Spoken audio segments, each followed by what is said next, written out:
was that there? So I need it. Have you got? Where's Malcolm? Where's Malcolm? Is the mic up there? Yes. We're going to be coming in 2 minutes. Okay.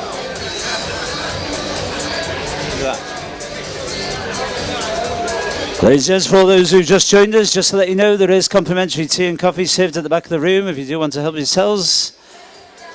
We will be commencing very, very shortly.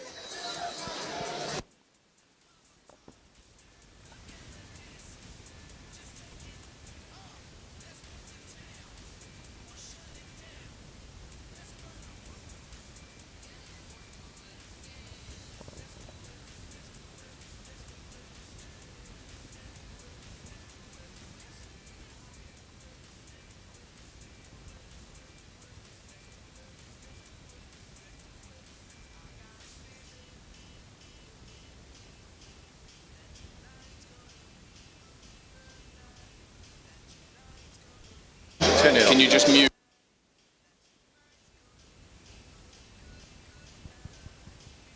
Press that, take off control.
Everybody.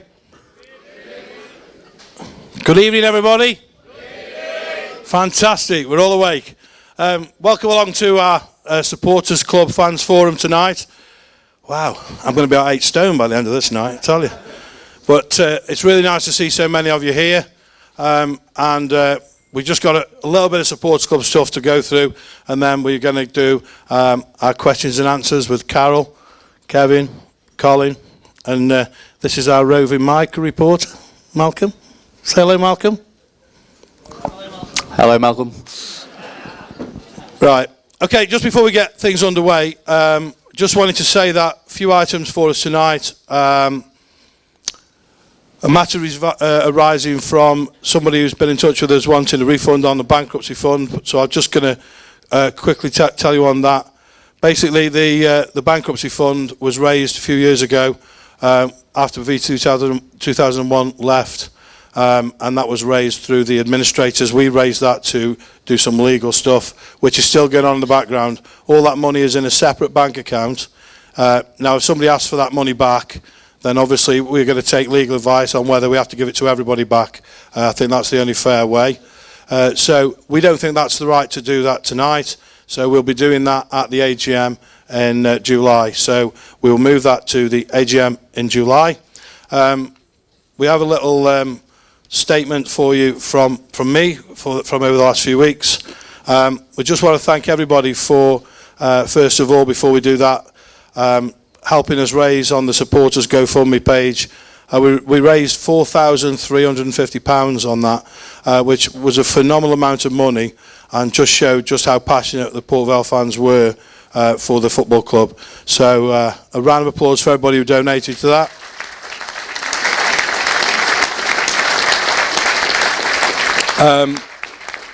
As you know, the purpose of the fundraiser was to help the supporters in their campaign. So basically what we're doing now is there's been a bit of legal advice, etc., etc. Once everything's sorted with that, all the money that's been raised and that's left over, we will be donated to the club's new owners. So you'll be getting that money from us.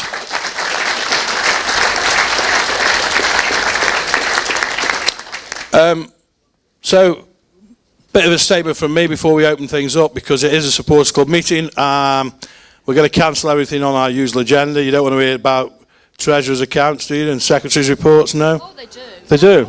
Oh. All right. He hasn't brought it, so we can't do that. This is really just what we put together over the last few weeks. Kevin and Carol Shanahan are now the new owners of Port Vale.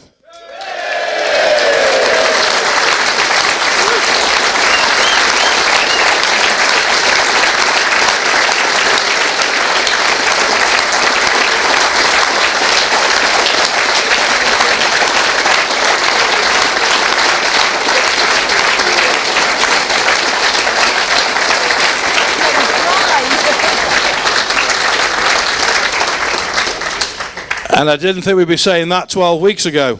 Neither did we. It didn't. We can now look forward to a brighter future for our club. Firstly, it is only right to thank everyone for their support over the last 12 weeks. The supporters of Port Vale have been immense, and I personally can only thank you all.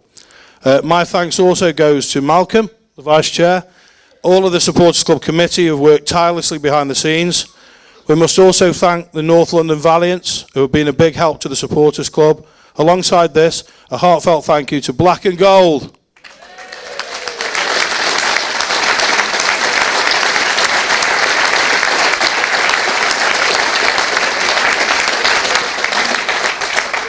They have not only been instrumental in bringing together the fan base, but they have helped to galvanise the supporters, and they have been a credit to the supporters of Port Vale Football Club.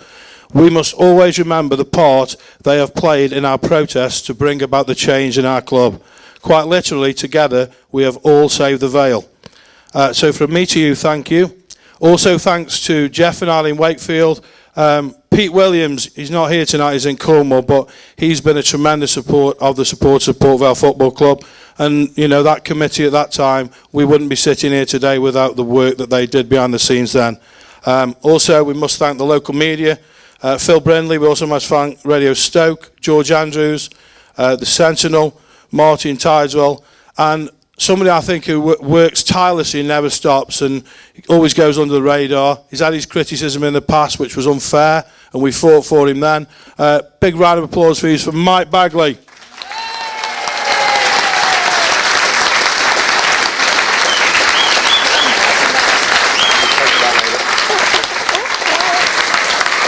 And I do check checks, Mike. Also, George, who's been ringing me constantly for the last 12 weeks, we've been updating, and George has been a big supporter of the club for years, George. So well done to you, George. Recently got over his operation.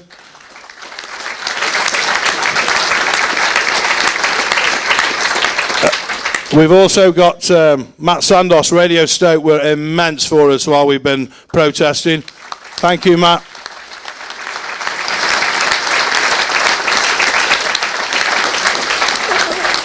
They have got a new Port Vale show next season. It's going to be called Praise and Praise. So there you go. We got to also thank Colin Garlick. He's been to every supporters club meeting and he has always been open and honest. He's never shirked a question, and some of the answers he gave us, we might not be sitting here today if he hadn't given those answers. So a round of applause for Colin, please.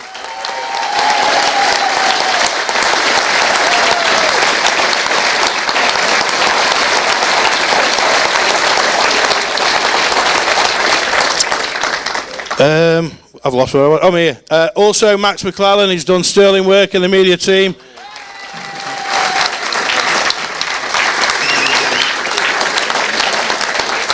We must thank John Askey and all the players and the backroom staff for keeping us in League 2 so that we can rebuild from next season.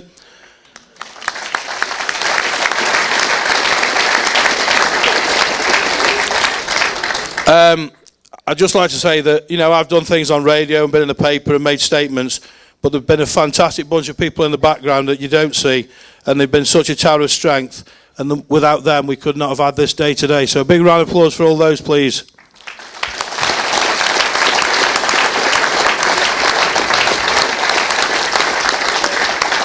From the Supporters Club, we're now urging every Port Vale fan, if you can afford, please buy a season ticket for next season. We really need to get behind this in a big way, supporting our new owners and helping to give our club good foundations to build upon. We would love to see 5,000 plus season ticket holders at Vale Park next season. We believe that's achievable. This club has gone backwards for 3 years, and in the last week it's moved more forward than it has done in the last 7, in my opinion. So if you can afford, please go and get a season ticket. If not, do your bit and try and come to as many games as you possibly can. I've got to thank my son Luke. He's taken a side seat the past 3 months, being dragged to meetings, and then me spending half the time on the phone talking about the Vale. But we kept going for this, for his generation and the generations to come. So thank you to every single one of you for all your messages and support, whether it was raising a red card or marching from Burslem, donating on our GoFundMe page, or whatever you did. Without you, we couldn't have done what we did. Thank you.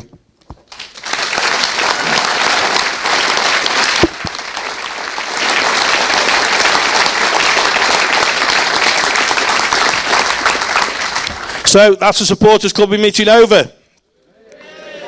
So right now, folks, big round of applause, our new owners, Carol and Kevin Shanahan.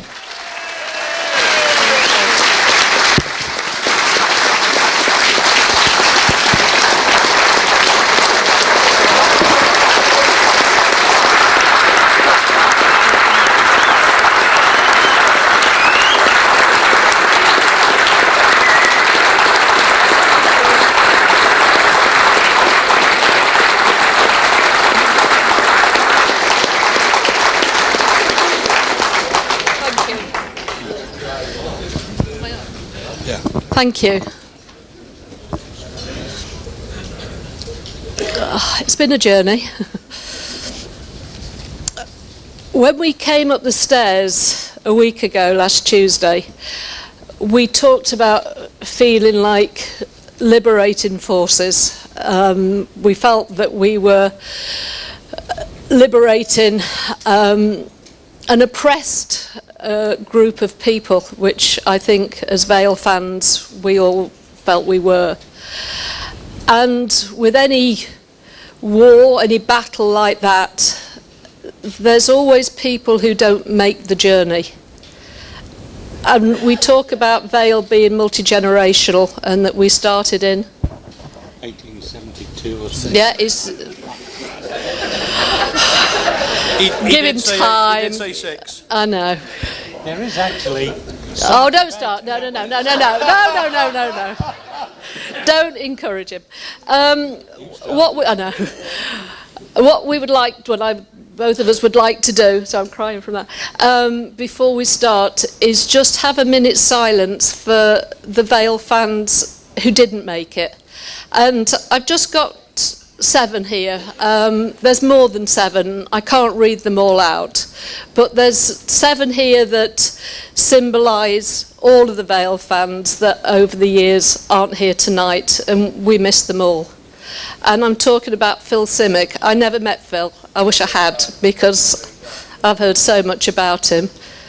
Errol York, no list would be complete without Errol. I hope Gavin's here tonight. Yeah. Joshy Brown, very young to have lost recently. You talked about Pete Williams. I remember Liz Williams very well from mine and Sue's days in the paddock, and I remember going to her funeral, and she's a huge loss. George Stanley, Joan's husband. Ryan Evans, was that a year ago, just been in the paper, and Jason Lowe. They've been picked just because I knew of them or heard of them, but if it's okay with everybody, we'll just give a minute's silence for the valiants who didn't make it. Yeah.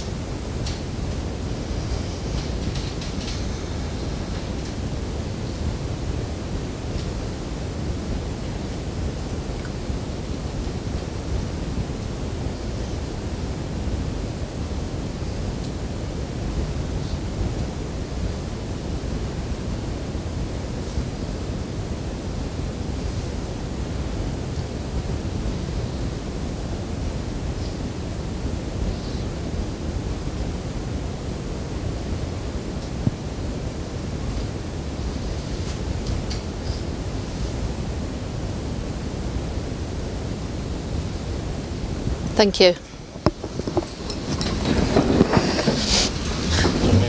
Questions. Yeah, I mean, really now it's over to you guys. Any hard questions, Colin will be very happy to answer. Any easy ones, Kevin and I'll pick up. Can we, just as we normally do on Supporters Club, when you come to a question, Malcolm's over there. Give us away, Malcolm. He's there. Put your hand up in the air. He'll come to you. And we're going to, because there's so many people here tonight, let's get as many people answering questions as we can. We hope to finish by about 9:30. So one question each, and if we go through, and nobody else, you can come back to you. So, Malcolm, where's the first question coming from? We've said thank you to Carol and Kevin, but we really need to say thank you to Mark. He's put his head above the parapet to save the club.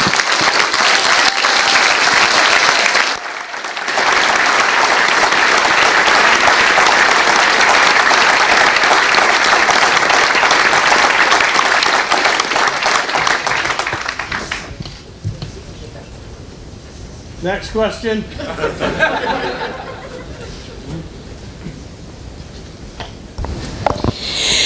Can we have a clean-up at the club to get rid of the smell of Smurthwaite?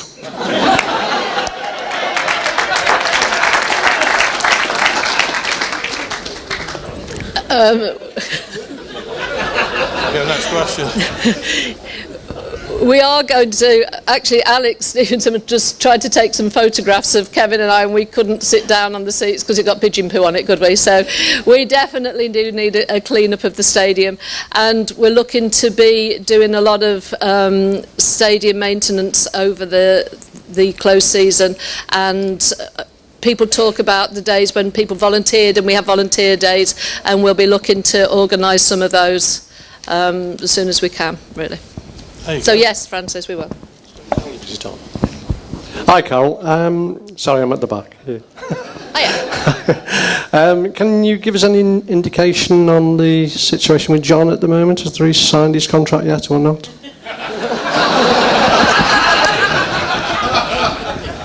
No.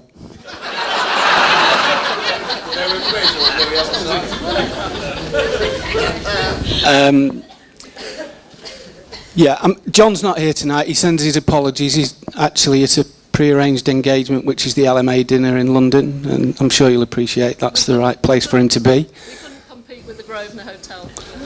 No, we couldn't, and that was obviously in place before we arranged this evening. talks are really good, very positive, and hopefully we can come back to you very soon on that one. I think with John not being here, you know, we need to just respect that. But yeah, I just want to be positive about that.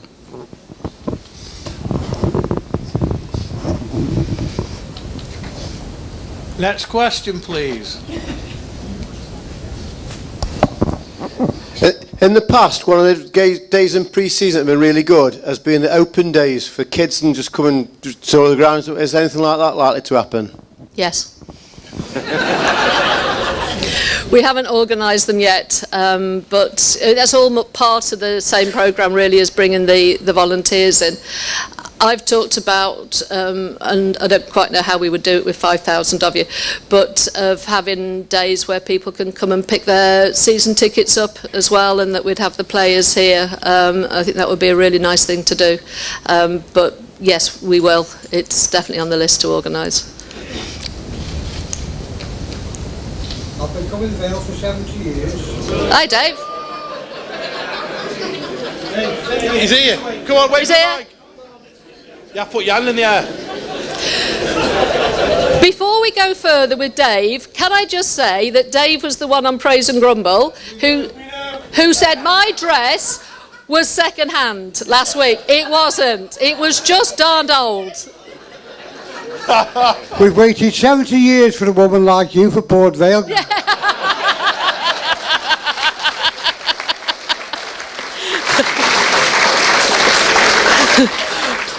One bacon butty when Radio Stoke was here, and I've won your heart. Next question, anywhere? Any arms? Over there. Carol, it's lovely to see you in the black and white scarf. We all should have come in them tonight. But the one thing I hate the away kits we've got. Now, the black and gold lads have been having the black and gold things all going. Can we play away in black and gold, or all gold with a bit of black trimming? None of this purple or black that we wear. Them are awful kits.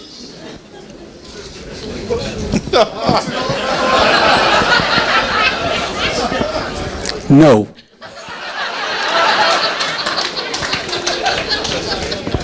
No, sit down, you're okay. I think, was it Sunday you texted me to say that you might have implied about something? I said I inadvertently might have implied. I'm not sure how you do that. I still haven't worked it out, to be fair. That was when I was with George. He was probing me. He was. Last and I might have inadvertently implied who the new kit provider was. I don't want to spoil a surprise for you, but you might be pleasantly surprised. But just wait and see. Pretend it's Christmas and see what happens. See what Santa brings you, okay? I might be inadvertently implying.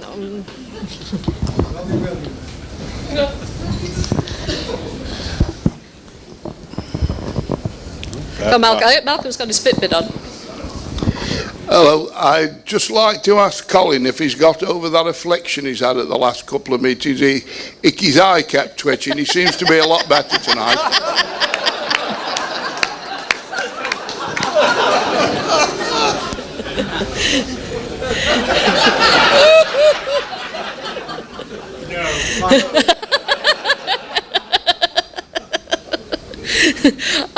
In the last week, I've learnt a lot about Colin's faces. That's faces, not feces. Faces. Because he says quite a lot with his words, but he says even more with his face. And so I'm interpreting and usually I've horrified him by something. And he do that horrified face. It's sort of like that. Try not to make me do that. Yeah, we had the boycott of the kiosks. Can you give us an update on what the situation is with that moving forward? Yeah, the kiosks are now, because it was run by a separate company, and it's now all being run by Port Vale Football Club. So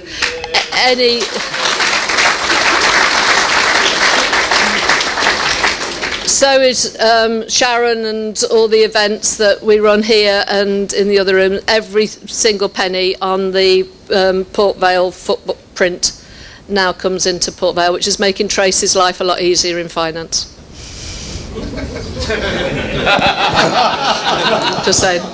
Carol, on the subject of season tickets, is there any chance of reintroducing the scheme where you pay for next season's season ticket in 10 easy payments? It's a scheme I introduced, got the club to introduce about 20 years ago. Yeah, we are doing that. We've got it. Are you doing that? That's for next season's season ticket. 1920. Yeah. You start paying for next season's season ticket in August in 10 easy payments. You finish sort of May time next year and you've got the season ticket money in hand then. I'm just trying to make sure that I'm understanding where you're at with this. We're talking about not the coming season.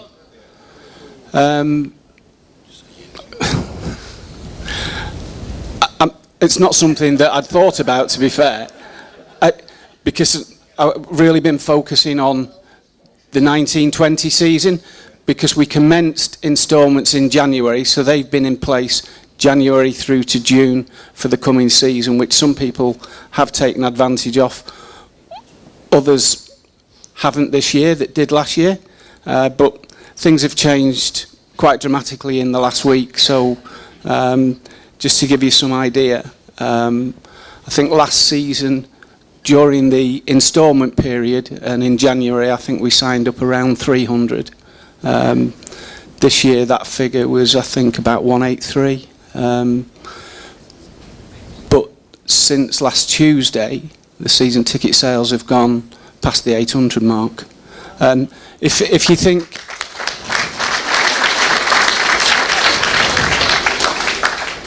If you think about where we're at, so I'm looking that we're mid-May, so people, quite a number of people purchase towards the end of the month when they've got paid. A couple of years ago we extended the early purchase period from the end of May till the end of June, so whereas the last 2 weeks of May we saw the majority of season tickets bought, the last couple of years that's moved to the back end of June, and so we're hoping that at the end of May and the end of June that we see peaks again. In terms of the following season, in all honesty, it's not something we've spoke about in recent days, but it's something that we can look at. Sure, yeah. No, I appreciate that. We'll look at all ideas. We're just really trying to focus on the situation at the moment, and we've particularly been looking at a group of probably about 150 people who did take advantage during January last year for the instalment that for whatever reason haven't done this year, but we're hoping that they're still going to join us. And also there's the used to's that might have taken advantage of the instalment programme, and today we've been talking about it again, about how we can actually do that. We've got the facilities in place to be able to take card payments now. That's something that we've just had a changeover of in recent weeks that had absolutely nothing to do with the change of ownership, etc. It was just something that was within that card trade, to be fair. But we want to try and look at ways of making it easier for people to help us get through that 5,000 barrier if we possibly can. And going forward, if there's ideas that help us to do that, then we'll definitely consider them. Thank you. Carol, can we have in the shop shirts that commemorate this special event and mugs and that sort of thing? Because I think a lot of people would like to keep something to commemorate it. Wow. I thought it was good that we over-trended the royal baby on May the 7th. I don't want to over-mug sale them as well. But I'd never given it any thought, to be honest. It's not something that we would, but yeah, I think we can. Scarves, pom-poms. Yeah, Martin's going to start a production of pom-pom scarves, aren't you? He thinks it's the way of the future. Yeah, well, thank you. But yes, we definitely can. I think it's a good idea. I think it's also a good idea what we talked about last week, that May the 7th becomes Vale Day, and that we do commemorate that in future. Hi, Colin. Hiya. over here. I can see you. Yeah. No, Colin, I was saying. Oh, sorry.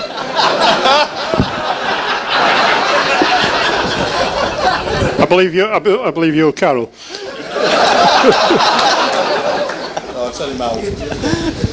I was just wondering, Colin, about the 10-game season ticket thing that we used to do.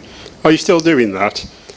And there used to be a time limit on it, and I could never understand why there was a time limit. Why couldn't it just roll on? You bought 10-game ticket, and if you bought it the following week, you bought another 10-game ticket, you know, and that's how it worked. I can't understand why it was always a fixed time when you could buy them. The 10-match flexi ticket is something that we have done for quite a number of years. We tend to launch it, or I think traditionally we've launched it just after the season ticket early purchase deadline's closed. And then we've done it again in and around the Christmas time. So the purpose of the 10-match ticket is obviously people who perhaps can't get to all 23 league games, who need to pick. So you'll find that a lot of people actually take that in the first half of the season and do again in the second half of the season. I think that maybe help them with the payments, but also availability comes into it. We have only touched on the 10-match ticket briefly because we've been focusing on season tickets, but again, it's something that will be on the agenda at this moment in time. I can't see any reason why we wouldn't do it. Once it's available, and we would probably only close it when there's less than 10 games to play.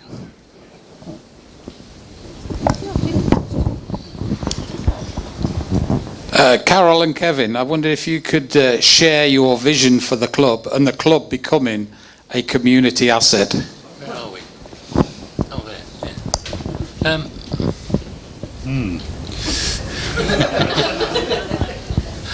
Yeah. Vision. I think fundamentally when we bought the club, God help us, the whole, I think I'd like to rewind just for a second, if that's all right. We moved our business here a few years ago into, you know, the Vale Arena, if you like, and we fairly quickly became aware of the wider community, you know, beyond the business. So we've, not necessarily all because of the goodness of our heart, but because we get bullied by people like Ruth Smith, who's the MP, into providing services to the community in terms of giving the kids entertainment and feeding them during the summer, well, during the holidays now. Started off in the summer holidays. So I think that all of this was going on, and as a business, all of our people, well, an awful lot of our people, have been doing all sorts of things for the community. So I was already feeling very humbled by their actions. And I think that the whole basis of our actions is for the community. You know, I mean, you look at things, I think that Port Vale is enormously different to things like Chelsea. What does Chelsea mean? You know, they've all got millions of money and cars and things, haven't they? Port Vale is very significant to people, is what we've come to understand. So I'd like to think that it's almost self-evident that we're very much in favour of the community and actions to make it a better and brighter place. Does that in any way answer the question? Should I finish up? Yeah, I think the other thing is that, as Kevin said, when we moved to Burslem, one of the first people that I met was Joan Wally, and anyone who knows, well, you'll all know her, her passion for Burslem knows no bounds. And so I was on the Burslem Regen Trust, and I really kept going back to my family, a lot of whom are over there, and people from work, and saying, look, we've really got to help Burslem, and we shouldn't be the third biggest employer in an area like this with 350 staff. It should be a lot more successful than it is, and it's gone down. At some point it's going to go back up again, and we have a role to play in being that catalyst. And I've always been a believer that football creates communities, it creates success. So last year with the England and it's coming home, with the World Cup, I mean, it didn't come home, but trade went up, well-being went up, beer sales went up. It brought a feeling of well-being into the country. And Port Vale being successful, and we are a football team and a football club, and we've got to be a successful football club.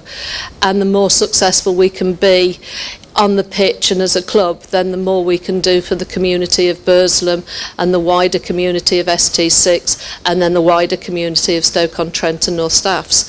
But we do it by, football clubs are very accessible to people when very often nothing else is. You can get kids who I've been doing a lot of work with the Department of Education, and kids that they can't get to engage in schools will often come to a club and engage. It's okay, it's a safe place for them. And so Kevin's talking about the holiday programme, which Adam Yates, you remember him, he used to kick a ball around here. But he's been working with me since last February on feeding kids. Well, there's a huge production kitchen here which we'll be able to use. I keep saying to him it was a bloody expensive kitchen, but there you go. But also things like the social club. It seems silly that it's only used on match days and a few events, so I'd really like to get a grant to make that into a community centre so it's open all the time for the use of the community, but it's still used on match days, but it's in a better environment. And so the more that we can do here, because as a football club, we have, 30 match days most, even if we didn't know. We've got good cup runs and everything else. There's probably very most 30 days. That's 335 extra days that we've got this amazing asset in the middle of a community that really needs it. And so it's how much we can collectively make this work for the good of Port Vale, so by bringing in income as much as we can from here, but also how it can then help the community and the community can help it, and how we as a Port Vale family can be together more than just on the match days. So that's where my sort of vision goes. Do you think we'll ever have our market back again? I think we'll have the market back. Yeah. Funny you should say that, because I was at a civic prayer breakfast. It was my very first official engagement representing Port Vale, and it was for a prayer, and I thought that was really appropriate. But I was sat next to Abby Brown, who's, last year was deputy leader of the council. She'd probably be leader of the council now, and I was talking to her about our Burslem, June Cartwright and our Burslem, and the work that they'd been doing to get a market in the centre of Burslem. And I was saying, wouldn't it be better? And I was telling her this dream of, look, we've got the away end and we could open the concourse and it's got toilets and it's got kiosks and it's got space, and, we could do this on Sundays. And I think she was seeing it. So yeah, I'm really pushing. It's not going to be a market like it used to be, because the world doesn't use markets like they used to do. But I think there still is a space, a good place for markets, whether it's car boot sales or particular sorts of markets. And I think that this is, dare I say, a better location than the centre of Burslem is, really.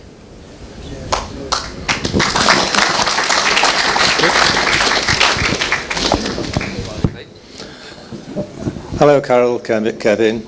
I've been a Vale fan for getting on to 70 years now, and the day that it was confirmed that you and Kevin were taking over the club, it's one of the best days of my life, I must admit. I'm not living in the area now, I haven't lived here for some years. I'm living in Worcestershire, but one thing I haven't heard about is the planned development that Norman came out with for the corner of the Lawn Street apartments. Is that still on the cards, or has that been dispensed with? Well, there's still planning permission for it, but there's a lot of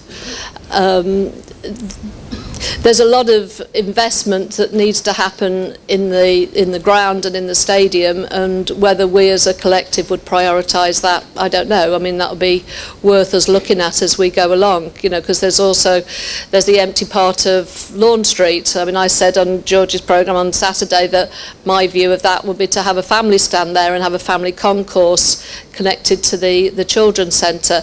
There's the bike cars where we can't serve alcohol because the concourse is all on display from the pitch, so legally we can't. So there's work there. Toilets. I mean, we've got 3 new toilet seats in the ladies here today, and I've been spraying WD-40 so the doors don't squeak anymore. That wasn't a stage photograph, by the way, that Mike put on the other day. I was literally going round with my can of WD-40 getting rid of all the squeaks, and he said it was a good picture, so I had to go back and pretend to do it again. So whether that would take a priority, I don't know. I mean, do we need flats in Vale Park? That's my view too.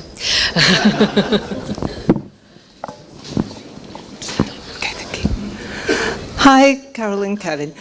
I just wondered, amidst everything else you've had to do, have you had time to contemplate what sort of budget you'd like to set for the club, for players and so forth for next year? Because I know, Colin, you were saying last season we were middle of the league in terms of budget.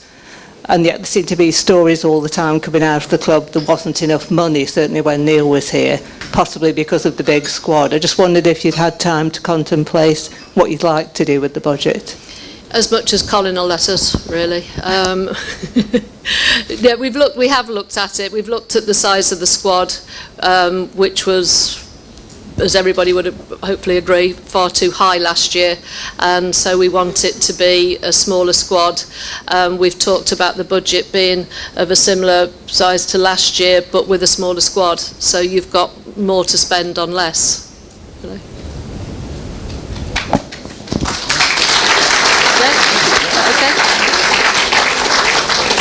Colin's giving me one of his faces. What do you mean? Is that all right? Oh. I misread the eyebrows.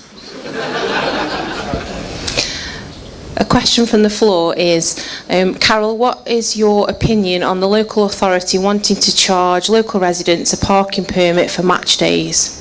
And do you have any influence over it? Ooh. I have no influence over very little, really. I think that from what I've heard, it doesn't seem to be all of the residents that are asking for this. Most of them knew that there was a football club here when they bought the houses. And also I've read a lot in the Sentinel that a lot of them can already park. And so I don't have a great view. We do have a new councillor, Leslie Adams, who was one of those things that I woke up in the middle of the night of the election night, and it was about 6 o'clock in the morning, and I looked at my phone and saw a new councillor in Burslem Park. So I found her on Facebook and I messaged her it scared her to death evidently, 10 minutes after the election result had come through. There's me going, hello, I'm Carol from Synectics, we'll be seeing you. And we had a coffee with her at the Burslem Festival, didn't we? And she's very keen to work as much as she can with us. And I've got that on my list for her, and also the fact that the road sign at the top of Hamel Road coming from Smallthorne has lost its words, so it doesn't say Hamel Road. And I was going to phone the council. I thought, no, the councillor can do that, so I'll bring it up with the councillor. Hi, Kevin and Carol. Now you've been, I know you won't want to be disrespectful, but now you've been in situ for a week. How large is the task facing you in terms of sorting Port Vale out? And I know you won't want to comment too much, but how big is the task facing you at the minute? I don't mind commenting.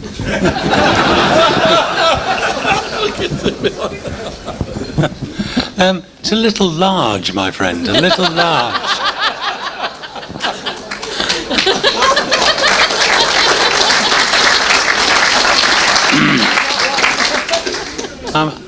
I mean, when we were going through the final process, I didn't open my eyes too much. A lot of squinting going on. Part of the thing is that we knew it was certainly non-trivial, and there was more or less just to put it in context.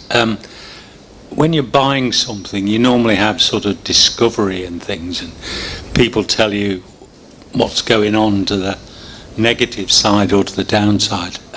Just to put it in context, the sales document, or whatever you like to call it, for Sunderland, I think was something like 63 pages. 63 pages. Lots of detail in there, mate. Ours was 8. And that was mostly definitions. So, I think the size of the thing is becoming, well, that's all I can say, really. But I was always convinced that the most important thing was that we collectively got together and, you know, we've got to sort out the priorities of what we, you know, go and do, and you're as good as any at sorting out the priorities or helping to do that. So, yeah, lots, I think. I didn't look too closely. Is that the answer? Yeah, I think so.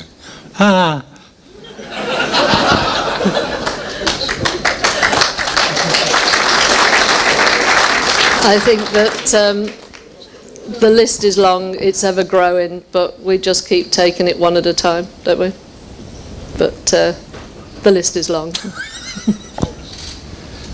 Hi, Carol and Kevin. From a lifelong family of Vale fans, I just want to wish you both every ounce of success. We're all 100% behind you, and thanks so much for rescuing us from a torrid time. So 100% appreciation for that. One of the legendary chairmen or co-owners of football club in the lower leagues, I think, is Andy Holt at Accrington Stanley. I don't know whether you've had any dialogue with him, but he's a man I've got absolute massive respect for, communication with fans. He's redeveloping the ground. And if you want to be the lady version of Andy Holt, then I would be 100% behind you. But I just wondered whether you'd had any dialogue, or you intend to have any dialogue with guys like that who've sort of grown up from the bottom of the Football League. Yeah, I had an hour on the phone with Andy the Saturday before we bought the club, because I wanted to speak to somebody who'd done the same journey as we were about to embark on. And I'd met Andy when we were up in Accrington a couple of seasons ago, and Brenda Coburn, she's here tonight, had introduced me to Andy, and so I already knew him. And he was really good. He was able to tell me. He did say, you'll find a lot of things that you didn't expect. A lot of them will be negative, but there will be a lot of positive, or there'll be positive too. So we're looking for those, aren't we? No, we are finding a few positive. But no, Andy's really good, and I like the way that he is engaged with the community, and he is growing that club. It's good. Do you realise how much Stoke City has spread the tentacles all around the north end of the city with the community scheme? Are we going to do anything to counteract that with the free shirts and everything Stoke give out? Well, having been the chair of the foundation now for a long time, yeah, we've come across the club from the south of the city a few times, and I really want to focus on ST6 and building our relationship within the schools up here, and we're already in a lot. Pardon?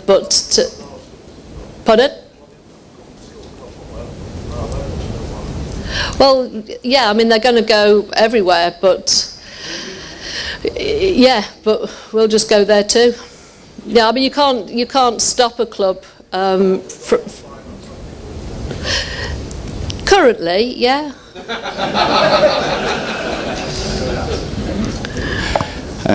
Carol, could I ask a question as well? Yeah, you've got the mic, Mike. I've got the mic. Whatever you like. Okay. I'm just really wondering what your view, your intentions were in terms of disclosure of finance and being very open and transparent about that going forward. Obviously, we heard a lot from previous owners about how they were going to do that. I just wondered whether or not you've been able to put your mind to that and how much information at that kind of level that you would make available to the fans. You want to say that? Yeah, why not?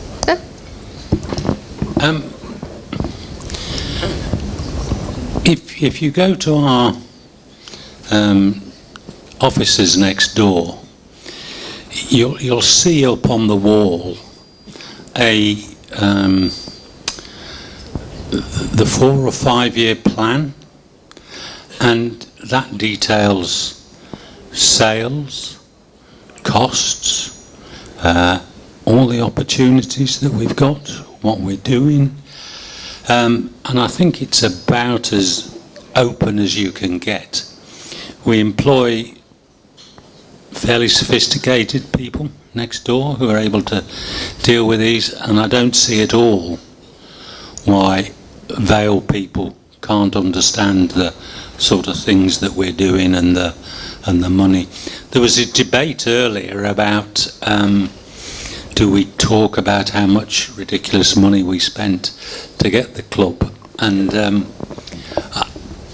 I vowed to my wiser people about not going on about it too much, but I think it was important that Vale fans knew that, in my mind, we paid a silly amount of money for the club, but it needed paying, and this was Carol in her ransom.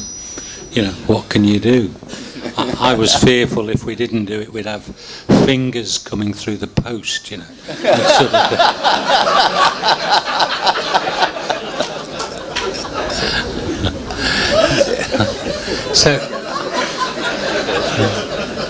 So I don't see any reason why we're not open about, you know, what money comes in, what the costs are.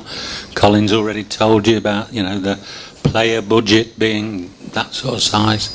What else is there? You know, I mean, why shouldn't we be open? You know, we're not running this club to line our own pockets. You know, it is a collective. It is a community club. You know, let's all understand what some of the costs are. Yeah. So that's it. Without hammering the point, that simply is my view. Yeah, that we should be open. You know, if you want to know about it, you come and find out. Yeah, it's great.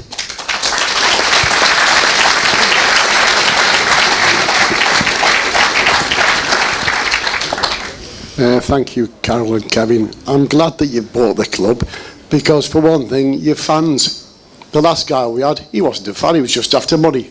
By God, he made some. My question is, at the last meeting, Colin told us that the £400,000 instalment for Hugo, it went into Mr. Smurthwaite's backside pocket, I'll be polite. I wondered if we got any more money coming from that. Can you answer that one, Colin? Is there any more instalments due from that? You don't answer it? I don't mind answers.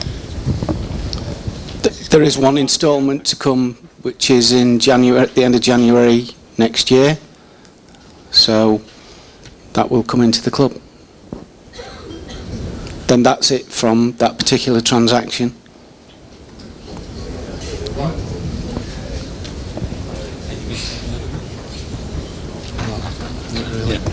In the spirit of being open, what Colin said is absolutely true, is that when the money comes, it'll come in, but in sorting out the sales and purchase agreement, that 400 grand went straight to Mr. S.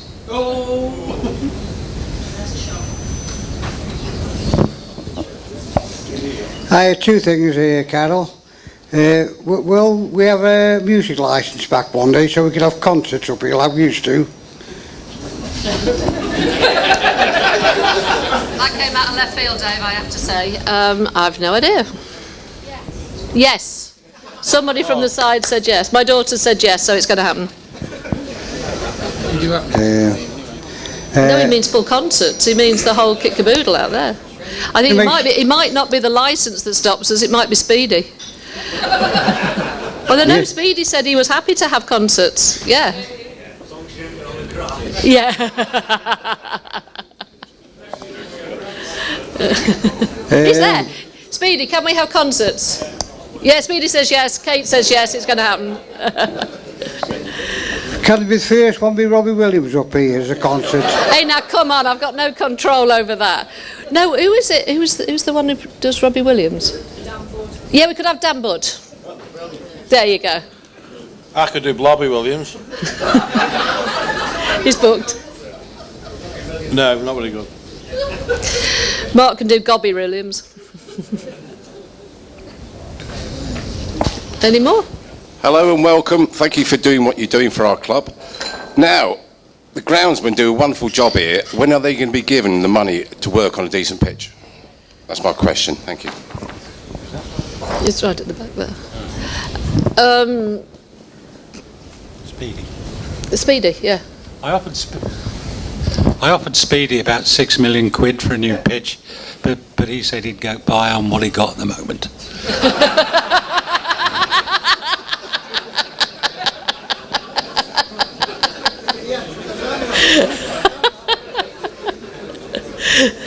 I can't see where Malcolm is, can you? I can't see him. Oh, see, he's walking here. Yeah, I mean, in all seriousness, money does need spending on the pitch, but it's a case of coming in and prioritising and giving what we can along the way.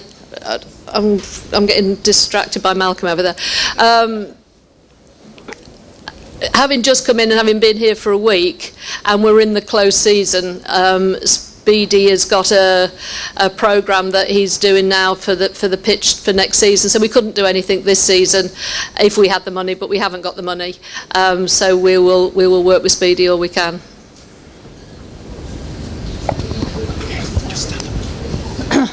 Hello. I was wondering if we could have a member of staff on reception downstairs as you come in. She starts next Monday. Oh, that's brilliant. Thank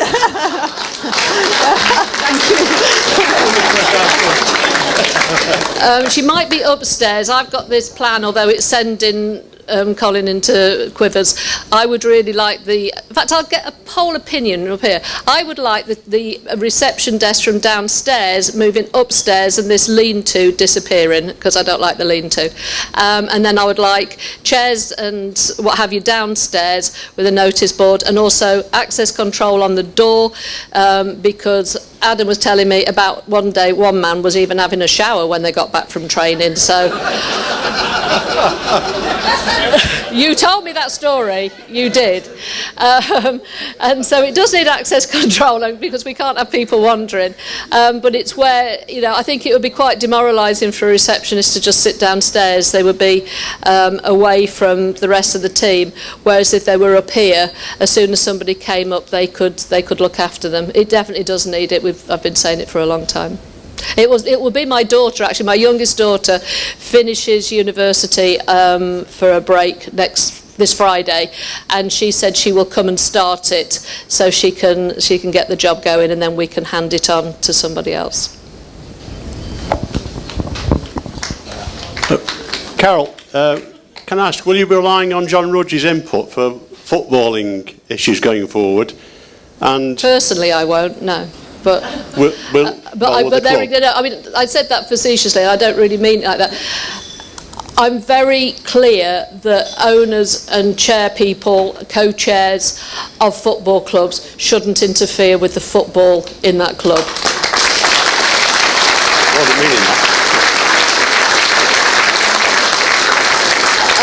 So it's very much up to the manager, whoever the manager should be, and their relationship with John, and whether they would find it valuable for John to stay. I can't really see why you wouldn't, because John's knowledge of football management and Port Vale and his contacts in the industry are extensive. So my guess is yes, but it's not my call. Okay. One other quick point. Would you consider naming a stand after John Rudge going forward? Now, George asked me this on Saturday. Have you fed these questions, George? And what I said then is that I feel that something in Port Vale should be named after John Rudge, and I don't know what it is.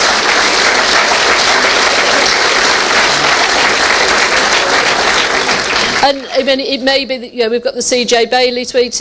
I mean, the other room could be the John Rudge room. I don't know. I mean, the social club could be John Rudge. Something somewhere should be. And again, I think it's one of those things to take input from the fans to see what.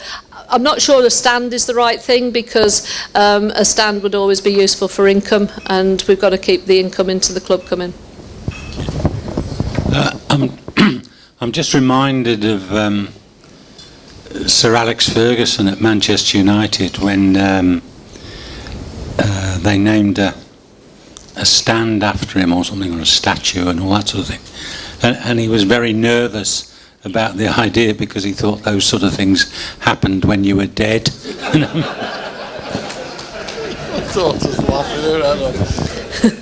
So the Kevin Shanahan room won't be named. I think over the last 12 months you've done such a great job with engaging with the fans. Will you still be in the away hands this season, or are you in a director's box now? Throughout this process, the one bit that we've really not wanted it for is that I don't see how we sit with the fans at away matches, and that's the bit I will really, really miss. But our role is to represent Port Vale Football Club in the best possible way that we can for the sake of everybody. And that means going into the directors' boxes wherever we are, and we will do that. I will probably make them sing Super Vale Away, because I think everybody should sing it, and they might even have to stand up if they love the Vale, because we all do.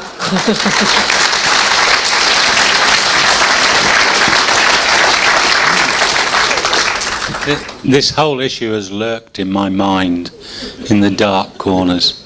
I came here tonight in a suit because I just wanted you all to know that I do have a suit, even if you don't see me in it again. Is that all right? Yeah. I lost a little bit of weight and I bought the suit some time ago. So it isn't his dad's demob suit. It looks like it might be. So I'm back to somewhere to get it sorted. But I'd rather just leave it. There you go. Yes, we can't sit behind the goals, I don't think, anymore. We've got to go and be polite and proper and just look after me.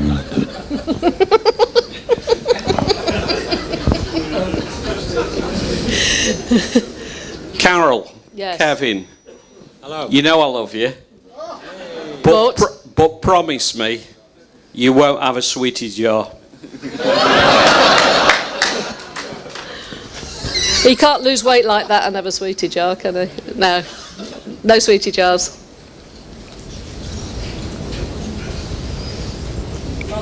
We don't actually have a blue office anymore. The previous incumbent had a blue office, but I had a message from Paul Dicko down here to say that he would do some work for us last Saturday, and the planets all aligned, because Sharon was saying to me I could really do with somewhere nice to take people when they're planning their weddings, rather than a box or in the reception with all the speeders, and then I had this idea that it would be a really good idea to turn that office into, I keep calling it the bridal room, and he keeps driving Colin mad, And so I got hold of Paul, and he came. The fact he's getting married in June, and it's going to be for Sharon, it wasn't a surprise, that it's going to be for Sharon, really, really helped. But he did an amazing job last Saturday, and it's now, he said to me, what colour do you want it? And I said, well, I don't mind. I said, you're the painter, you choose. He said, well, I don't want to get it wrong. I said, well, you can't, because I haven't told you what's right. So, you know, and he did it a most beautiful colour, and it looks really, really fabulous. So. I'm in tomorrow at 8 o'clock. And he's in tomorrow at 8 o'clock to do the final coat. Evidently it was quite hard to get rid of blue. Tell me about it. Oh, tell me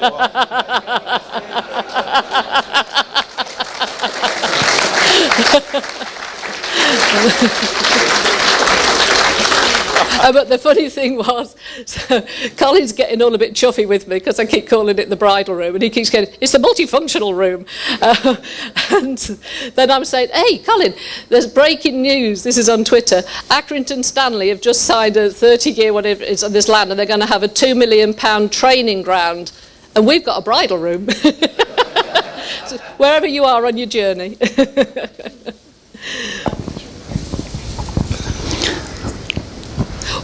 Before you ask another question, while I'm on the thanks on this front row, we've got Charlie as well, one of the first things that happened is that I was told that there was money to come from View 16. For people who don't know who View 16 is, it's Vale in every way, formed in 2016, and their sole intention is to have fun at away matches and raise money for the club. And they do an amazing job of both, and I know they do a lot of planning for the away matches. And so they asked how we would like this money to be spent. It's £3,500, which is a lot of money to spend. Lollipops.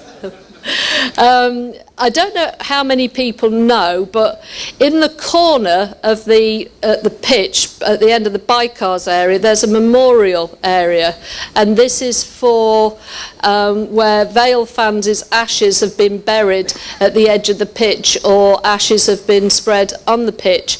There's a like a wooden place with plaques on it for who. To commemorate the person. And so when Speedy was giving us a tour around the stadium, we saw this and felt that it could really do with being modernised and upgraded. So I asked for that, and Charlie came and had a look and said, yeah, we could do this, this and the other. Then Paul came and had a look and said, no, we won't do it like that, we'll do it like this. And so we're doing it that way. And so that meant that we had money left. And I don't know who knows this light in coming down the stairs here with the two broken globes, which has driven everybody mad, particularly Sharon, when brides are coming and it looks really bleh. Anyway, the new light, can't call it a lamp, the new light has arrived this afternoon, and hopefully will be fitted tomorrow. Will be fitted very soon. This light is phenomenal. It's made by Illumination, which is a company just near Titanic, so it's made in Burslem. It's one of the unsung heroes of Burslem. They make lights that go all over the world to New York. This particular light should have gone to Jamie Oliver's restaurant in Norway, and it's not. It's coming here because he changed his mind, and Yabu sucks to him, because it's perfect, and it's just beautiful, and you wait till you see it. And that's been funded by View 16, and I thank them very, very much, because that first impression of Port Vale when you walk in is so important, and now it will have just been lifted, so thank you.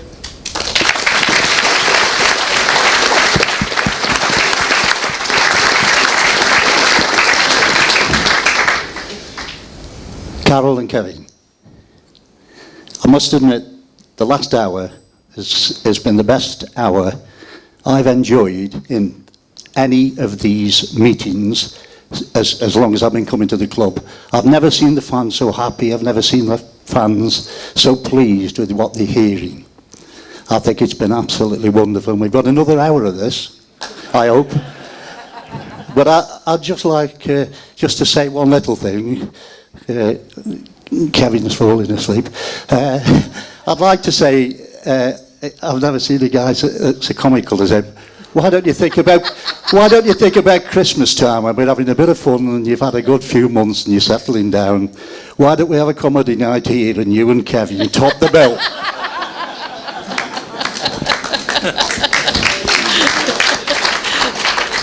I don't think his children's nerves can stand it. Thank you. He's running, Luke. He's running. He's after a contract. Down there. There.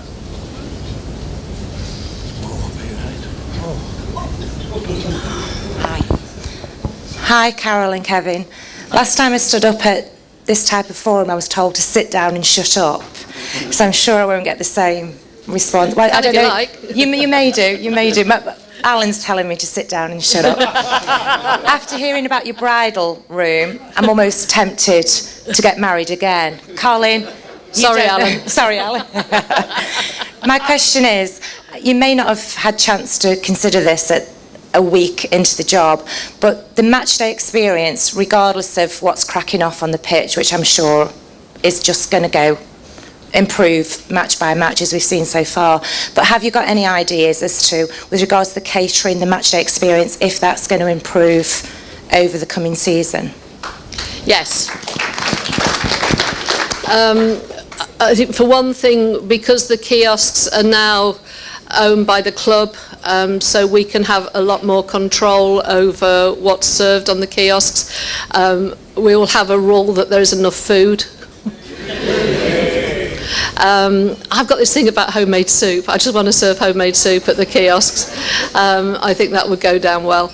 And yeah, but it's more than that. I mean, we've been looking at toilets and renovating the toilets. I think Francis, who's gone now, messaged me and said about the ladies' toilets at the railway, and they are really horrendous. So how do we improve those? How do we improve the kiosks? Somebody on Facebook asked about contactless, and we had a meeting with the bank on Friday. It just so happens that the bank manager here used to be our bank manager 20 years ago. It's with Barclays, and so Tonectics have been going 7 years, and we were quite, proud of ourselves. And then Barclays moved from Festival Park to Derby and put us in small businesses and farms. That was the end of that. So we went to NatWest. So I did tell Steve I got over this, but I obviously haven't. But so when I came here and Colin said something about the bank manager being Steve Sargent, I know Steve. So I rang him up and said, well, that was a quick 20 years. And we've literally carried on from where we left. I have forgiven him for that. It wasn't his fault we moved. But working with him on how we can improve the finance side. So at the moment we haven't got credit cards in the shop, which is an absolute pain because the terminal should have been here on Friday. So we're chasing that to get that in. And also looking at contactless, looking at contactless at least some turnstiles. Also having a ticket office on match days over this side as well as on that side. So if you want a ticket for Lawn Street, you don't have to walk all the way around there and then all the way back. It seems a bit silly to me. So that's on the practical side. The foundation do a lot of work with the kids and bringing the kids in, and just send your ideas of what would make the match day experience better. Max has set up a Carol and Kevin profile on my. I tried, I failed, and so Max has done that. And we've now got an email account as well. So please send your ideas in, and we'll be working with Ali and Tom Sherritt in the foundation of how we can build that match day up. As I said, there's 23 league games. Is it 23? It is 23, isn't it? Yeah, 23 league games here. So let's make them as good as we can. I want to change the catering as well. And we've got a meeting on Thursday, so I can't say what we're going to do because until the meeting on Thursday we don't know. But send your ideas in, and then I can take it to the meeting on Thursday. Hi, Carol. It's me again. Hiya. In your endless list of things to do, how high a priority is the tannery system? Yeah. Because you can't hear anything that anybody says. Well, we've been in box 1 for the past couple of seasons, and I only found out this week that the tannoys don't go down that far down Lawn Street, so that's why I haven't been able to hear anything. We've had a meeting yesterday morning about the stadium, and we're looking at how much we can fix the one that we've got. Speedy reckoned that ours is broken because of some opera singer sang on the pitch and broke the speakers.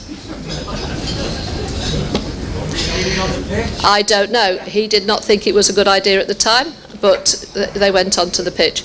But whatever happened, it isn't at its best. But then it's looking at how much it would cost to replace it, and how practical is it to fix it. We think it's practical for this season to fix it, and we'll certainly be working on it over the close season. But it is bad. Any arms? Time to go home. Yeah.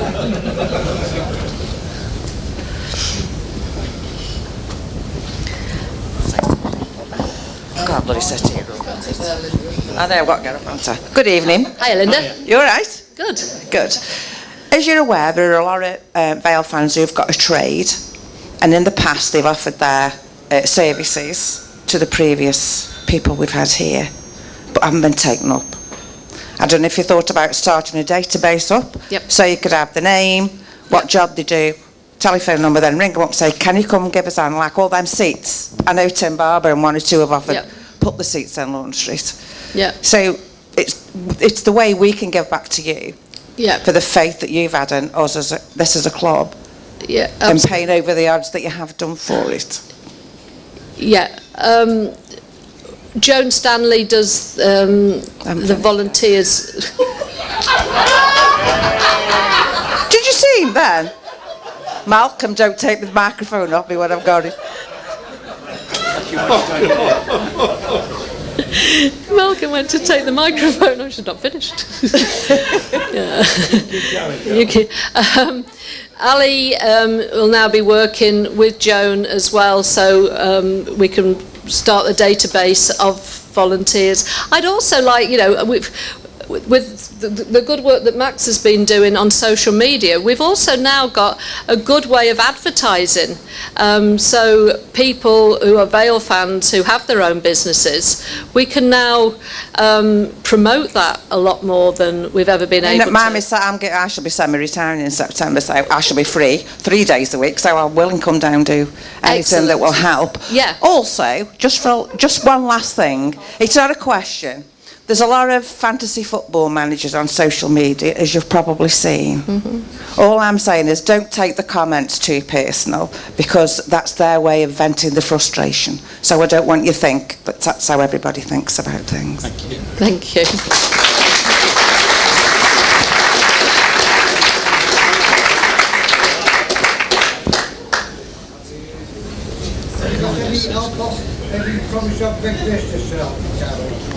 Any promises of what? Sorry, Dave. People in big business come to help you. There's one next door. Besides that one, anybody else? They're going to help you out financially.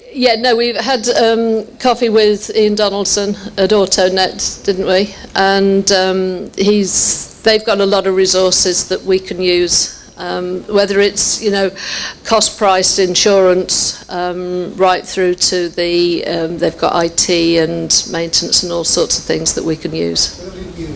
Yeah.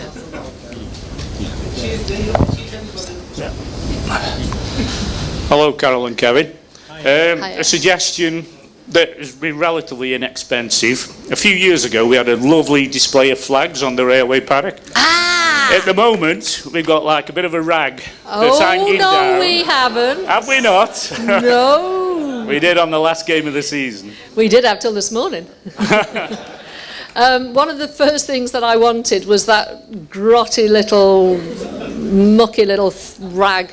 I wasn't impressed. To come down off the flagpole. And I thought it was Norman's jockstrap.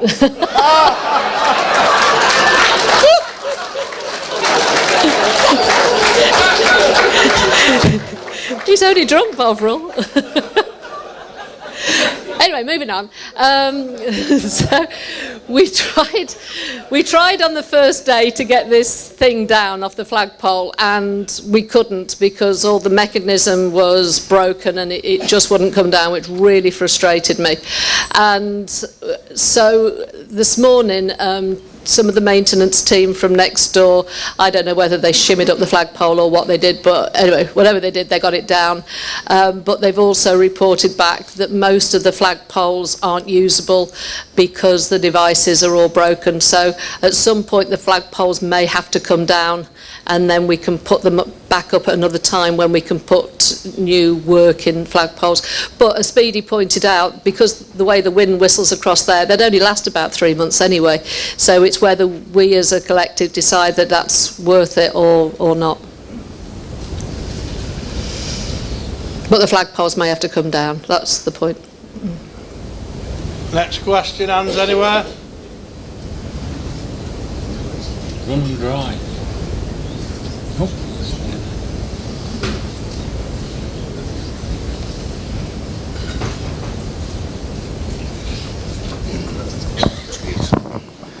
Hi, Kevin Carroll. Thank you very much from me to you for everything what you're doing for the club. Thank you. And also for families personally who've been in and around the club for many years.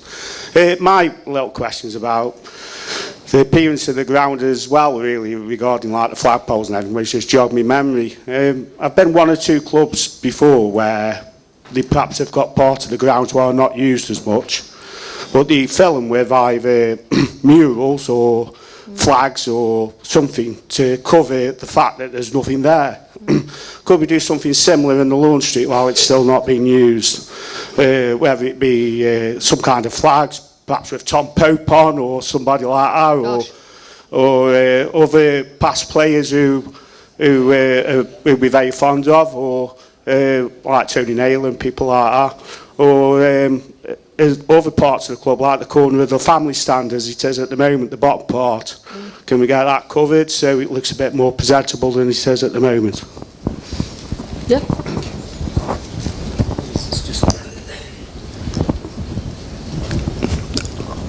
I think it is something that we can do, but there will obviously be a cost to that. But where we can do it in a cost-effective way, then we'll look at that. I think we've just got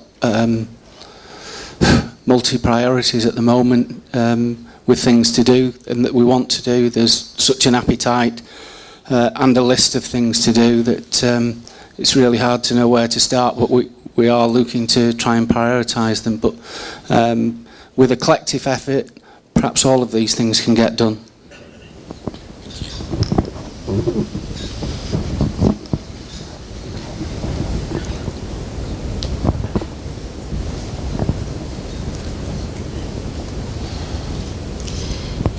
He's very athletic, our Malcolm, isn't he? That's why he's doing it.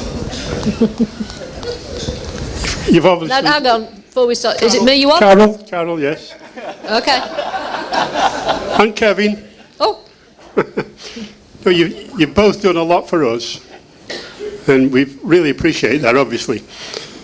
And I was just wondering if, perhaps at each game, if every supporter brought £1 and donated £1, and that £1 would mount up over the season. I'm not saying everybody can do it, but if we did that, then we can start investing our money along with your money into the club. That'd be great, yeah. That's a fabulous idea. But let's just be clear about this. Attending football matches is not cheap, and for a lot of people it's a fair old struggle. And we want to be as aware of that as possible, so that people are happy to come here and don't feel under pressure and things like that. You've heard a little bit tonight about some of the things. There was the lady just down there who said she's semi-retiring, I think, shortly, and she might have a few days a week.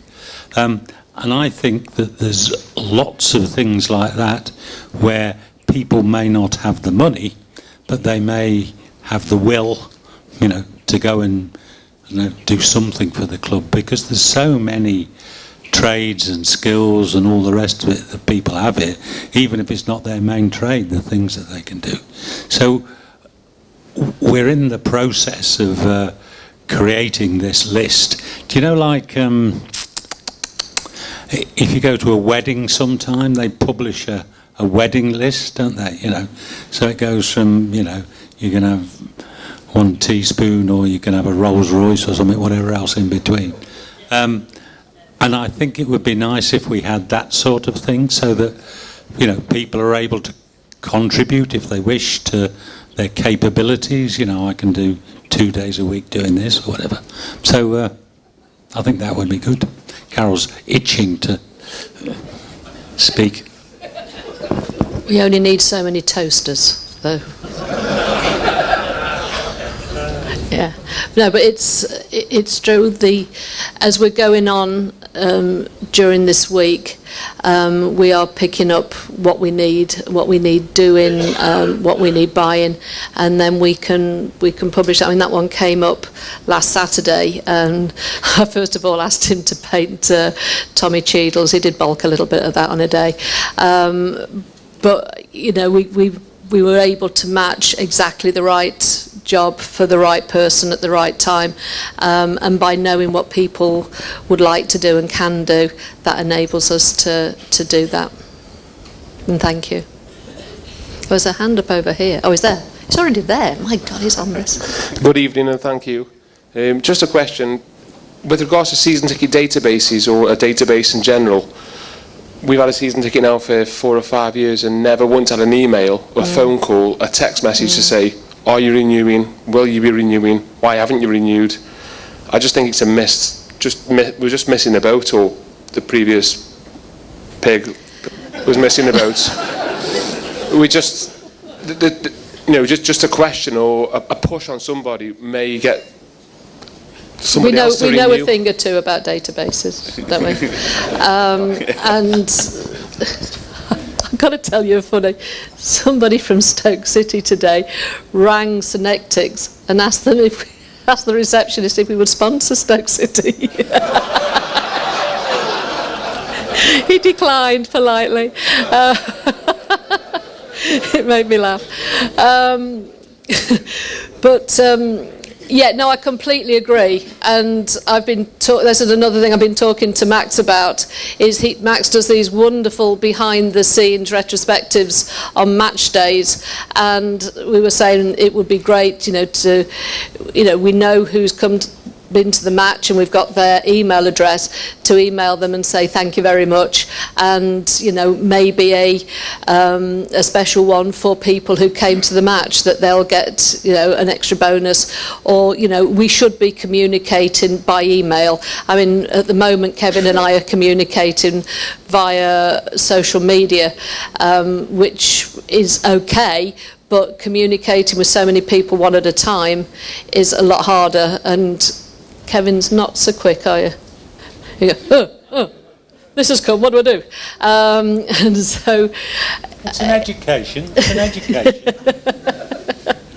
But no, you're absolutely right, and it's definitely on the list. I'm not sure I haven't looked yet, how good the database that we've got is. Colin, how good is the database that we've got? There's definitely a lot of work that we can do in that area, for sure. We will benefit from your input from next door.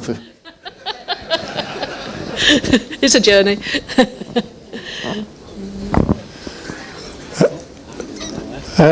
Port Vale is one of the few clubs that doesn't welcome back ex-players. Have we got any? No, that's one. That's one. No, seriously, Be one. seriously, there was an organisation that of ex-players, and they just didn't feel welcome coming back to Port Vale. Yeah. And I think, you know, this is something. This is a quick win, because people love to talk to ex-players. They've got lots of experiences, and that would enhance the matchday experiences if they're out in the boxes or out on the pitch, and we can introduce these people. They really don't feel welcome, and I'm sure that's something you can change. I think you're absolutely right. I think there's a...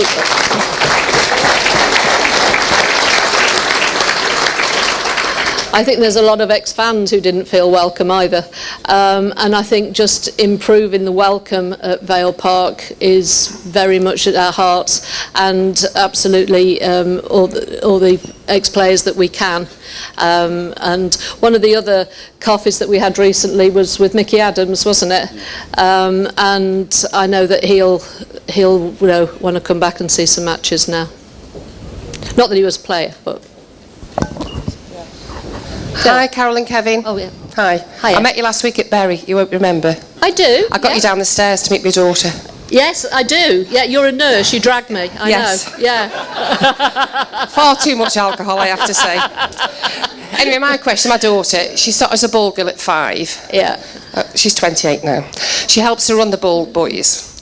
Now, they used to get recognition at the end of the season, meeting the players. Yeah. And since your predecessor has sort of been here, whatever his name is, I can't remember, they've had no recognition at all. They go out there in all weathers, and they don't complain. I just wonder if now, just meet the players at the end of the season. Yeah, no, I think that's a really good idea.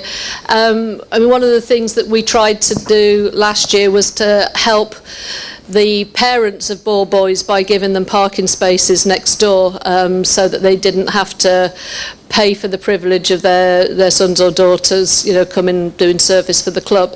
And I think that, there's a lot of people in general, as well as ball boys, that should be recognised, and ball girls, that should be recognised. But yeah, I think you're absolutely right. I think we underestimate how important meeting our players are. I think that's they're not just men who run around and kick a ball on a Saturday afternoon. They are our club heroes. They do it for us, and I think it helps the connection for them to be able to understand who they do. Adam talked to me in the last year a lot about when you were in administration last time, and how the whole club was so tight. Martin's told me about how it ran, and it was one very firm collective.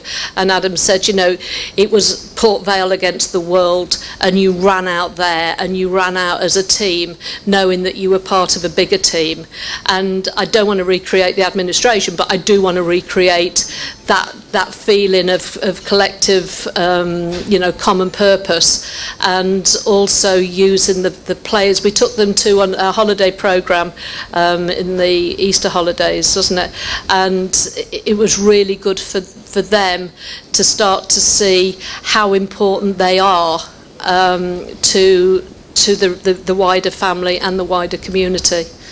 So, and that's the sort of players that we'll be looking for, are players that have that value. Like Scott Brown, the goalkeeper, he's very intuitive with the community and wants to do his part.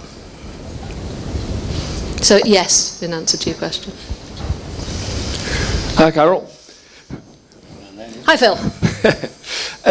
Just thinking about trying to get extra funds into the club, thinking about the club as a community asset.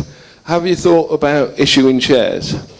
I know we've had a lot of us, myself included, got our fingers burnt at the previous administration, but it is something that makes you feel, as a supporter, that you do actually own a piece of the turf, as it were. We talked about this with our solicitors, didn't we, before the deal went through last Tuesday. And part of the feedback we got back was the Vale fans have been here before. They've been here and bought shares, they've lost them. They've been here, they've tried to buy the ground, they've lost it. And give them a break. really, and let's go through this period of time where they don't have to risk. The risk that's being taken is Kevin and myself. And I think certainly for the time being that we're the two that, we know what risk we're taking. We're okay about that, and we don't want to subject anybody else to it. Sorry. Oh, no, I finished, go. Okay, good. I've been bullied by lots of people because it's not so bad with the microphone because you have to physically get hold of it, but I'm always finishing Carol's sentences and even starting them. So for that I've been telling that for 40 years, but you wouldn't let me. For that I apologise. I think in terms of the things that of risk, I understand the thing, but I think that for a little while at least we should we've shut our eyes and taken the risk, and I think there's an awful lot of things that fans can do to help the club, to feel ownership of the club, that we don't need the physical risk, I don't think. Yeah, I mean, it horrifies me, the thought of somebody stretching themselves beyond where they should be. Carol and I have done that ridiculously, but there you go. So I think there's a lot that can be done by supporters, but I don't think at this time they need to do that. Thank you.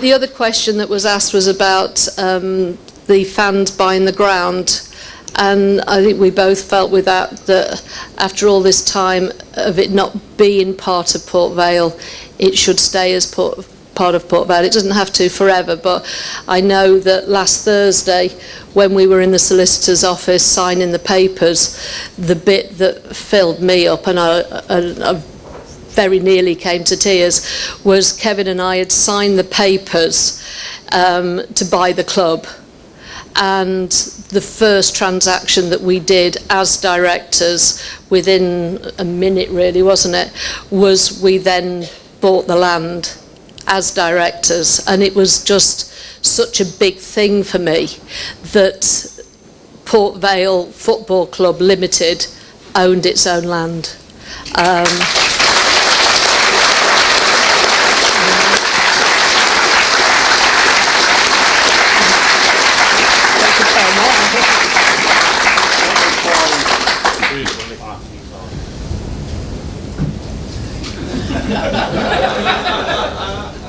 Are you trying to pretend that's somebody else's? No, he told me move it because of the camera. Oh, right, okay. It's just very important that you understand who the favourites are. Right? I didn't know where I get a bottle from. Bottle has its benefits. Thank you. I'll explain them to you afterwards if you want. Tell me. I'm on. Yeah. Hi. Thanks for what you've done, as I've already said to you before. But something Carol said about the memorial situation has struck a chord with me. So hope you'll forgive me because it's entirely different than pretty well everything else you've talked about. We had a player here many years ago. I am getting on a bit. John Ritchie. And John took an interest in youth work all his life and finished up as chief officer at the Wellington Young Offenders place. But when he died, the ex-players organisation that was in existence at the time went to the funeral. His widow asked if he could do anything at the Vale. If my memory's right, and I wouldn't swear to this, but it was about £3,500 was raised, and capes were bought for all the people in the disabled stand that needed them, particularly the people in wheelchairs at the front where there was little or no protection, and chairs and tables were put in the back so that they could sit and have a coffee or whatever in comfort. They disappeared about 3 months afterwards, I'm just wondering if there's any possibility of anybody in the club knowing what's happened to them. And if you could ask around, I've asked around, and it's before Colin's time. Colin knows nothing about it. Well, at least I don't Do you know? I don't know, Jeff, but we can. I mean, we had a conversation. Somebody has offered to replace the flooring in the disabled toilets, which they're going to do for us, and we've been looking at that disabled stand. I think it's really important that we look after the disabled people who are in that stand, but I don't know anything about. I thought you said cakes to begin with, and I was trying to work out what the cakes did, but you said capes, didn't you? Yeah, okay. But so no, I don't know. It's not. I don't hear very clearly either, so you're okay. Hi, Dave. Oh, we know one another now, do we? About 5 years ago, my granddaughter was Miss Port Vale. I know she was. And Yep. she was going to with Bill Bratt. Yeah. There's thousands of people in the community around here, different nationalities. Yeah. There's not one on here tonight, a different nationality. They should be encouraged to come to Port Vale. Yeah. Years ago, they used to have busloads of kids, all different nationalities, come in the Vale. They've got to be encouraged. Tunstall, Burton. Are you counting Tunstall as a different nationality? I'm bringing two up for the first match. I'm bringing two up for the first match. They've got to be encouraged to come to Port Vale. Yeah, absolutely. Everybody's encouraged to come to Port Vale. Absolutely everybody. Any more anywhere? There's one over there. I've got on this stuff. I've got a couple of thank yous to do, and I've got to. I'll mention the lollipops. Okay. This question isn't actually from me. As you know, this has been streamed on the internet and whatever. Is it still being streamed, Max? And my mate just sent me a text message and he says, can you ask a question for me?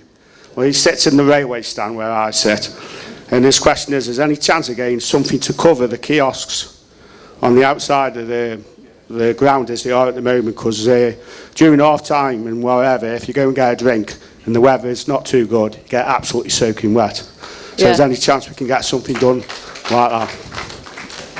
Yeah, I mean, that, I spoke earlier about the kiosks and having a plan for each and every kiosk, and that absolutely, because you get the wind come whistling over there. So, yeah, it'll be on the list. It is a long list, though, but it will be on the list. Yeah, we've had a question come from... Hang on, Malcolm's... He'd be great in an auction, wouldn't he? In a what? An auction, yeah. You get to the bidders. Hello there. I'm just wondering if you've got 3 words to describe what it's been like in the last week for you all, and then 3 words for the future for the Port Vale fans. Holy smoke. Kevin's gone first. 3 words. Humbling, certainly. It's just been ridiculous. It's like Alice in Wonderland, you know, you step through the door. It never occurred to me, I mean, thick sod that I am, but the hopes and aspirations of all the people have been amazing. So that's definitely humbling. It's exciting as well. I think all these people, and you know, you feel the buzz. What's a third one? We've only got so long. Yeah, no, I think I've run out. Humbling and exciting. I have to do with 2. Colin? Oh, you go first. No, it's your club. No. Who's the boss, Carol?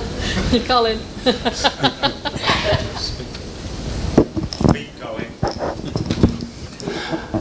It's really difficult to try and put into 3 words, in all honesty. I was just thinking back to 5-6 weeks ago, and I really wasn't sure where we were going to be. And the time in between has been difficult, and it's been challenging. And then we set off on a journey whereby we seem to be heading towards the 7th of May. And we'd obviously got Carol and Kevin interested in purchasing the club, so to actually have buyers interested whereby we could have been looking at something totally different on that day was really quite encouraging. And to be involved in that has really been quite an amazing experience, in all honesty. And to work with these people has been great pleasure, and some of the staff from next door, but also what I call my staff, our staff here at the club, who've got behind that and helped us to go through this process. It has been something like I've never experienced before, and the last 2 months, in all honesty, has been a crazy time for me personally.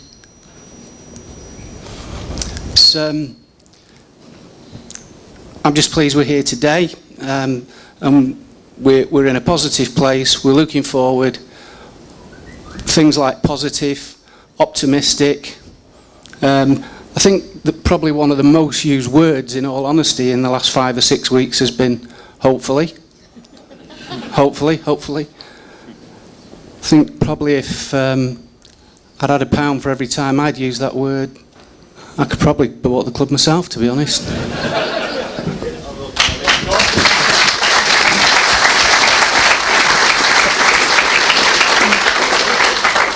I think my 3 words would be overwhelming, overwhelming in the response and the support.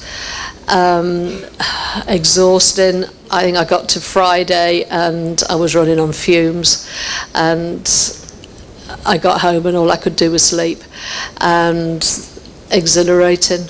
I think it's just been, or eclectic. That's my word for today. Because you go from one meeting to the next, and it can be anything from buses to grass to managers to anything, can't it? And I have to say that Colin has, as he rightly says, has been with us throughout this journey, and I think we owe Colin a debt of gratitude as fans for what he's done.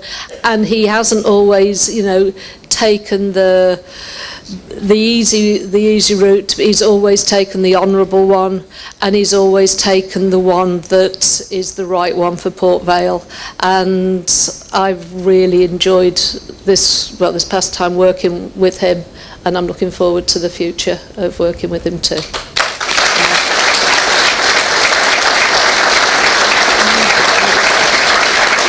And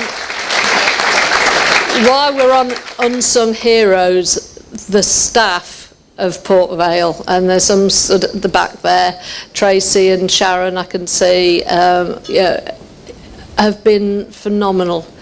And we've come in from next door, and we've said to them that when you haven't got enough people to do the work that's there, and they haven't, then you prioritise the most important parts of your job and you let the rest go. You have to let the rest go, because otherwise you go mad. And after a while you don't see it any longer, because you can't see it, because otherwise the frustration would live with you that you weren't doing your job properly. And so we've come in, Claire and Kate and Sue and Ben and Rose, we've all come in from next door and said, oh, this isn't being done, that isn't being done. And when I said in Mike's blog, we would never sneap you on purpose. That is, when we come in and say, that isn't being done, we're never ever saying, and you should have been doing it, because they couldn't. And so to take them through that journey and to liberate them and to say, actually, we're going to work with you to do your job to the way that you want to do it and haven't been able to do it. And I think we just owe them a round of applause, all of the Port Vale staff.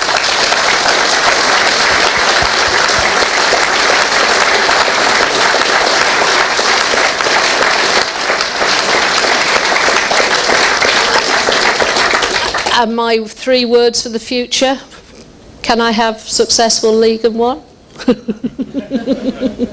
At some point we're going to aim for promotion. Kevin says you aim for the moon and settle for the stars. My daughter Rosie over there would point out that you don't go through stars to get to the moon, but she's a bit of a pedant. But you certainly aim for the top, and that's what we're going to do. But certainly successful together and fun. No, because Mark wants to speak. Yeah, he hasn't spoke all night. He wants to speak. You got 3 words. You just told me you got 3 words. Oh, 3 words. Oh, I forgot. My 3 words for the last week are absolutely bloody fantastic.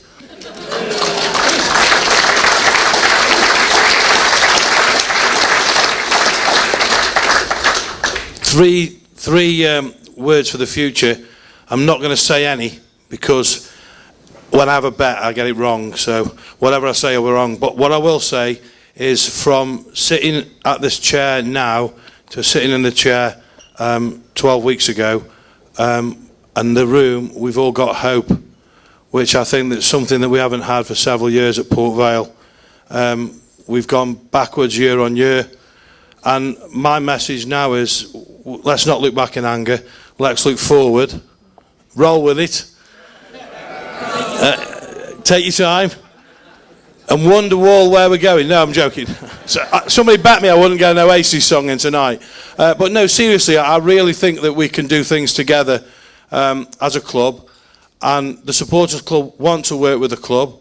We've had a great relationship with Colin, not so great with the previous owner, but that you should have said. I know. I think we did say. Did we say? I'm loving these black and gold tablecloths. I think they're really great. They're sold. Okay, just when I was on earlier, I missed a few people to thank.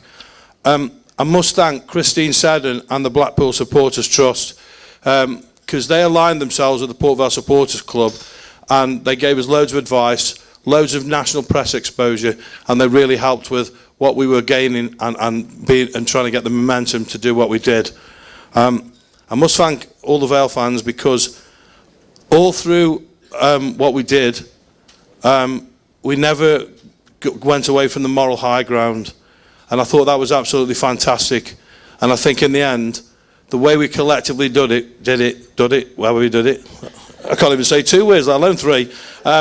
The way we did it together on that moral high ground, I think earned us a lot of respect. So I think the Port Vale fans should be proud of yourselves. I urge you all to get season tickets if you can. The one thing that hasn't been mentioned tonight, Colin was 60 last week.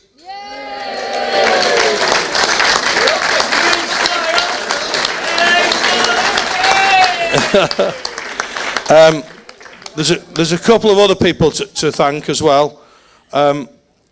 Steve from Trentham, he's not here tonight. Oh, he is here. He is here tonight. Well, Steve from Trentham, who came to our meeting in January, thank you to you. Sue over there, she's been on a great journey, haven't you, Sue? Oh. Katie, who's Carol's daughter. I've never met a lady more organised. It's fantastic. So thank you to you. I must say a big thank you. I did miss him earlier. I know you've probably seen the artwork, but hold that up. Payne Profit, the art. He's over there. Stand up, Payne. Big round of applause for Payne.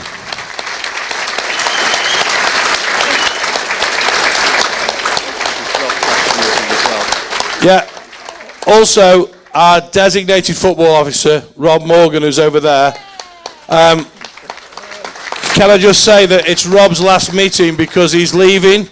He's going on to pastures new. Working with the Supporters Club and with Rob has been absolutely fantastic. He's a credit to the job he does. He's never shirked a question, and he's been always very, very helpful to us. So we give you all the best wishes in your new career and your new path. A round of applause for Rob.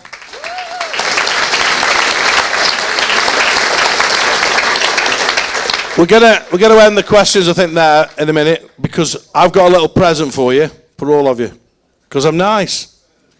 So over the last 12 weeks, we've been on a topsy-turvy journey, okay? I've had my name mentioned on Radio Stoke when I didn't want it to be mentioned. I don't know nothing about any gardening or pitches or anything like that. Know nothing about that. But what I do know is that I could think of what I could buy for you that would stretch my pockets tonight. Like you've put your trust in us, I'm going to put my trust in you guys. So I couldn't think of anything better to buy you. So when you leave tonight, every person in here has got a lollipop. So if we go back in time, you'll know what it's about. But the lollipops are for all of you. There's more than 250, so you can take some home. So them are from me to you. Anything else you want to say? Shut that.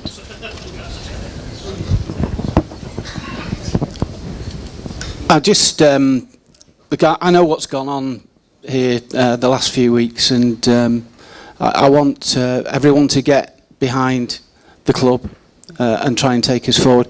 I just want to bring us back down to earth a little bit, because a lady mentioned about the playing budget earlier on, and I think it's important to know and understand we're going to go on probably a journey in the next 12 months where we're going to learn a lot, and that, you know, doesn't just go for Kevin and Carol, but it'll go for all of us together.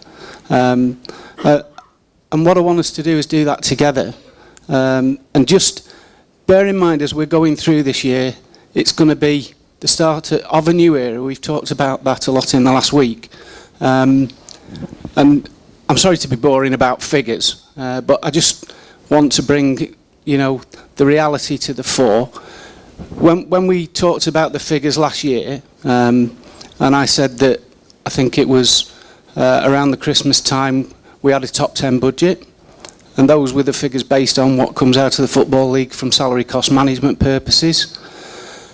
We obviously didn't have a great deal of activity in the January transfer window in terms of monies and so forth, probably by comparison with other clubs. So we actually slipped on the basis of the March figures that were released, the figures that were released in March relating to January, dropped us down to 13th. Obviously that wasn't relative to the position that we actually finished in, but it gives you some idea where we were at with that budget. I know that Kevin and Carol want to put as much behind the manager as we possibly can. What we will be doing is we will be giving every possible support that we can to be as successful on the pitch as we possibly can. But during this next 12 months, while we're learning a little bit more about the whole of the business, I would just ask you to be a little bit patient. I know that we will give it our best shot, but let's remember we're in this together, and we do need that support. We do need that patience and that understanding to go with it, please. So that's just the message that I want to get back.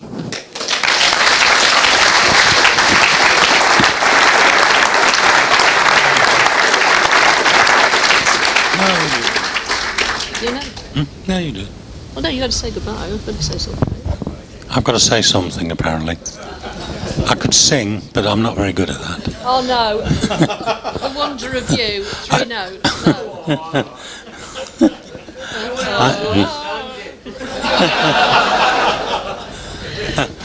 I just wanted to say from the bottom of my heart, thank you ever so much for you wonderful people for turning up tonight. It just gives you all the lift you need and more. And I hope that you collectively, you know, have your spirits lifted by this occasion, because I think it's just been absolutely wonderful. Let's go out and kick some bottom, shall we?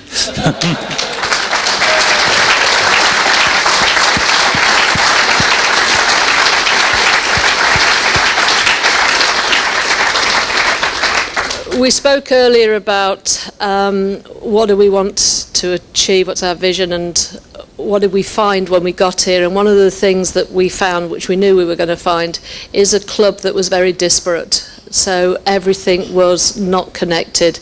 I know the foundation wasn't connected as much to the club as it could and should be. The supporters club wasn't, and no other group was.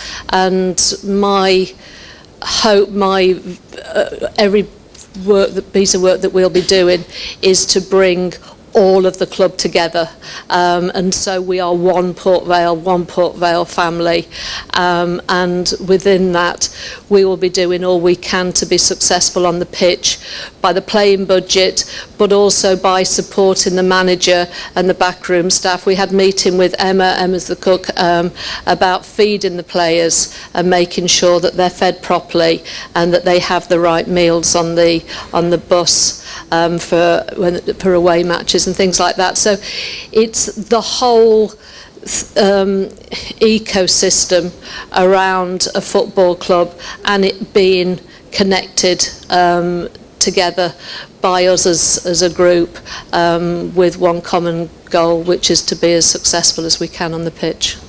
Thank you.